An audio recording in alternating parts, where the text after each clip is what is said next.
Assalamualaikum warahmatullahi wabarakatuh. Perkenalkan, nama saya Syafira Fadiansari, kelas 4A Prodi Perbankan Syariah. Nah, di video saya kali ini untuk memenuhi UTS mata kuliah Ulumul Hadis. Nah, di sini saya akan menjelaskan hadis tentang riba dan jual beli beserta asbabul wurudnya dan hikmahnya. Nah, yang pertama yaitu riba. Riba adalah suatu istilah yang digunakan dalam sistem ekonomi dan kewenangan perbankan yang meliputi pengangsuran dan penghikmatan. Manakala menurut syara pula, riba adalah membawa maksud tambahan pada modal pinjaman yang diterima oleh pemiutang sesuai dengan waktu dan peratusan bunga pinjaman. Nah, bahwa dosa riba itu hukumnya haram. Bahkan sekecil apapun berbentuk riba, dosanya sangat besar. Dan pelaku riba itu dosanya sama dengan orang yang berzina dengan ibu kandungnya sendiri, atau sama dengan orang yang menikahi ibu kandungnya.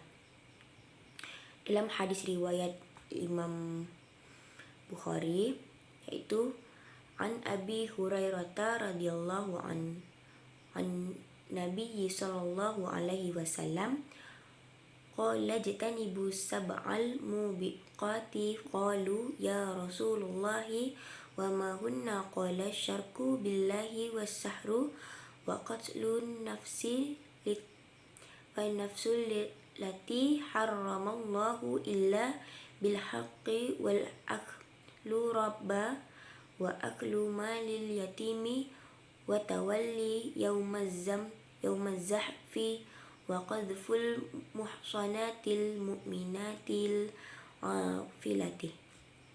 Artinya, dari Abu Hurairah radhiyallahu anhu, dari Nabi sallallahu alaihi wasallam bersabda, jauhilah 7 perkara yang membinasakan.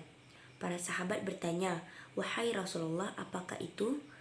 Beliau bersabda, syirik kepada Allah, sihir, membunuh jiwa yang diharamkan Allah kecuali dengan hak, memakan riba, makan harta anak yatim, kabur dari medan peperangan, dan menuduh seorang wanita mukmin yang suci berbuat zina.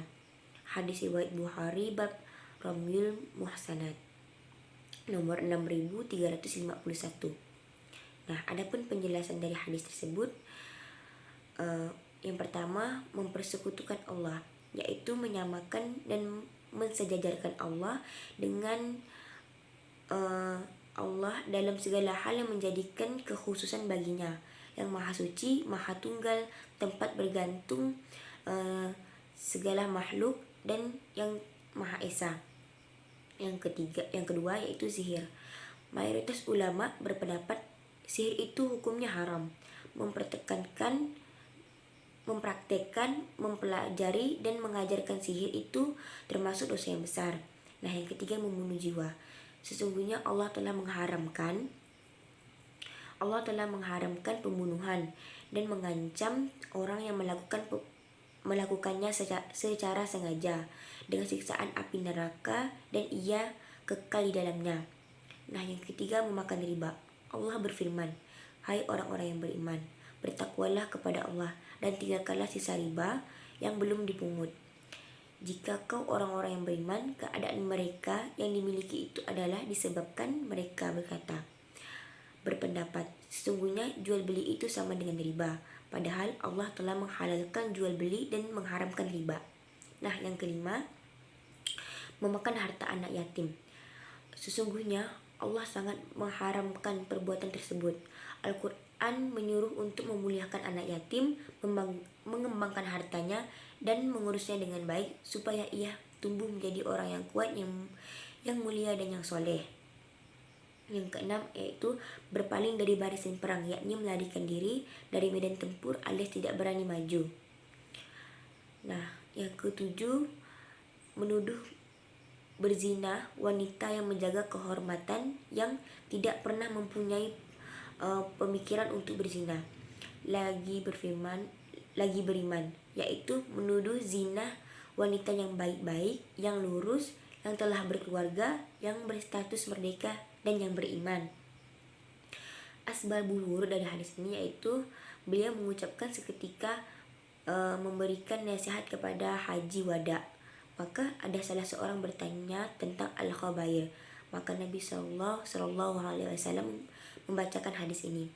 Hadis riwayat Abu Daud.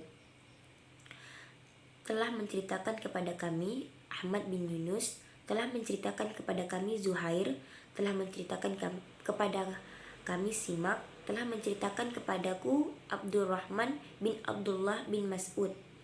Dari ayahnya ia berkata, Rasulullah Shallallahu Alaihi Wasallam melaknat orang yang makan riba, orang yang memberi riba, saksinya dan penulisnya. Hadis riwayat Abu Daud.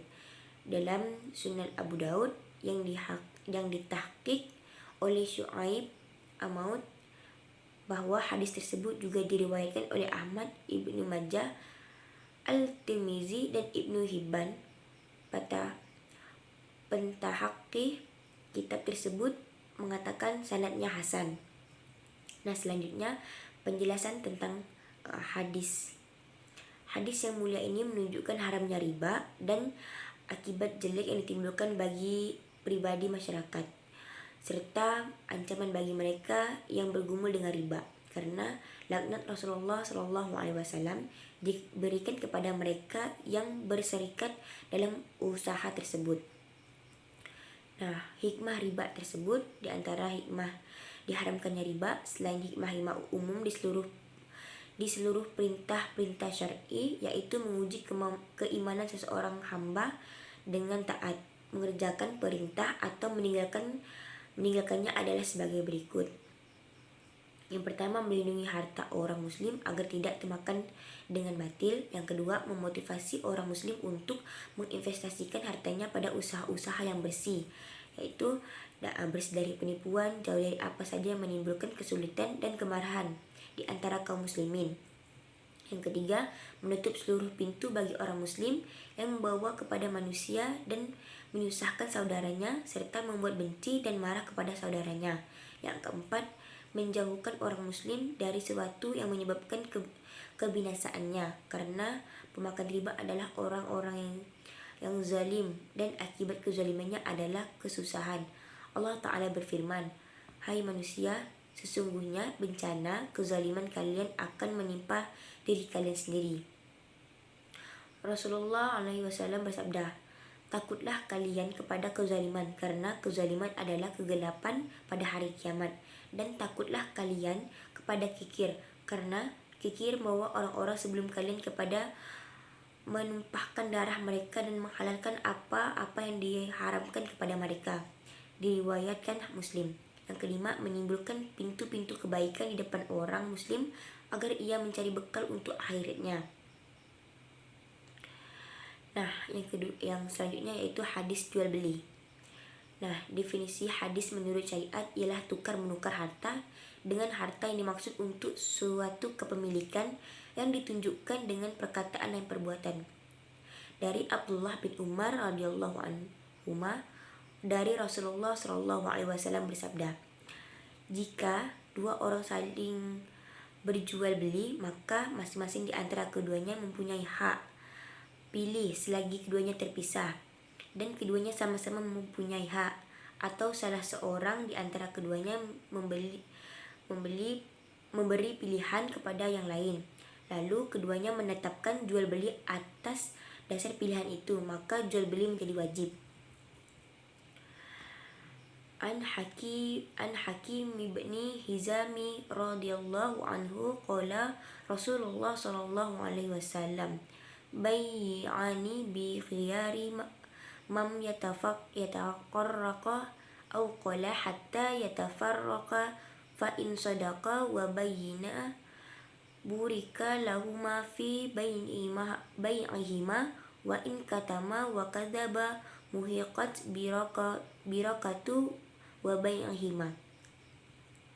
Ada hadis yang semakna dari hadis Hakim bin Hizam. Dia berkata, Rasulullah Shallallahu Alaihi Wasallam bersabda, dua orang yang jual beli mempunyai hak pilih selagi belum berpisah, atau beliau bersabda, hingga keduanya saling berpisah.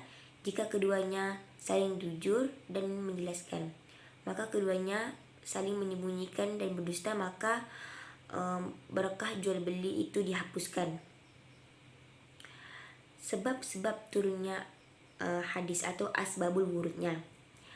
Hadis ini dikeluarkan oleh Bukhari dan Muslim, dan hadis ini sahih. Hadis tersebut dari Ibnu Umar radhiyallahu anha dari Rasulullah sallallahu alaihi wasallam yang menjelaskan apabila ada dua orang melakukan jual beli, maka masing-masing keduanya mempunyai hak khiyar selama mereka belum berpisah, dan hadis tersebut ditunjukkan dengan perbuatan Ibnu Umar yang terkenal. Bila kedua pihak semuanya berdiri dan pergi bersama-sama, maka hak khiyar tetap ada. Kemudian Rasulullah sallallahu alaihi wasallam menyebutkan sebagian dari sebab-sebab keberkahan dan pertumbuhan, sebagian dari sebab-sebab kerugian dan kerusakan. Sebab-sebab berkah, keuntungan dan pertumbuhan adalah kejujuran dalam muamalah, menjelaskan aib, cacat dan kekurangan atau sejenisnya dalam barang yang dijual. Adapun sebab-sebab kerugian dan ketiadaan barokah ialah yang menyembunyikan, cacat, dusta, yang memalsukan jualan. Yang demikian itu merupakan sebab-sebab yang hakiki tentang keberkahan di dunia, yang memberikan nilai tambah dan ketenaran bagi dirinya karena dia bermuamalah dengan cara yang baik. Sedangkan di akhirat dia mendapatkan pahala yang baik dan balasan yang baik. Sementara sifat kedua merupakan hakikat hilangnya mata pencarian karena pelakunya bermuamalah dengan cara yang buruk, sehingga orang lain menghindar darinya dan mencari orang yang lebih dapat dipercaya. Sedangkan di akhirat dia mendapat kerugian yang lebih besar karena dia telah menipu manusia. Rasulullah Shallallahu Alaihi Wasallam, siapa yang menipu kami maka dia bukan termasuk golongan kami. Hukum araya dalam menjual buah dengan buah. Dalam diriwayatkan oleh Bukhari, akhrajal Bukhari wa Muslimu an bini Umar anna Rasulullah sallallahu alaihi wasallam naha an bai'i samrati hatta yabduwa salahuma wa naha bai'a wal mushtariya. Diriwayatkan oleh Bukhari dan Muslim dari Ibnu Umar bahwa Rasulullah Shallallahu Alaihi Wasallam melarang menjual buah hingga tampak kelayakannya. Rasulullah Shallallahu Alaihi Wasallam melarang menjual dan membelinya. Wa akhraja Muslimu an Abi Hurairah qala Rasulullah Shallallahu Alaihi Wasallam la tabta'u ustamara hatta yabduwa salahuha. Diriwayatkan oleh Muslim dan Abu Hurairah, ia berkata, Rasulullah Shallallahu Alaihi Wasallam bersabda, janganlah kalian menjual buah-buahan sehingga tampak kelayakannya. Asbabul wurud dari hadis di atas diriwayatkan.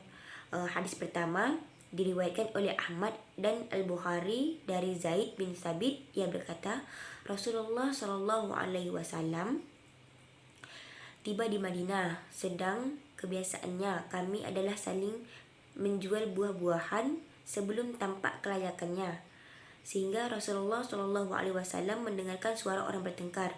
Lalu beliau berkata, ada apa ini?